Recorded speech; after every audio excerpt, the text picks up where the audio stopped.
होते हैं कुछ परिचर्चा का भी लाभ लेंगे, क्योंकि मुख्य तो परिचर्चा ही है, लेकिन भजन भाव का चीज है।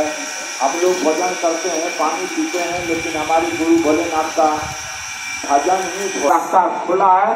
बस पहुंचना संपर्क, चाहे आप भजन के माध्यम से हो, तीन सूत्र के माध्यम से हो, आप जाप करते हैं, हमें किसी बहाना आप उनसे जुड़िए, पहले अपना संपर्क बनाइए।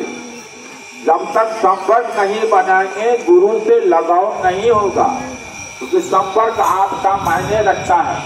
आप हमसे प्रेम कीजिएगा, हम स्वतः आपसे प्रेम करेंगे, क्योंकि वो प्रेम का प्यासे हैं।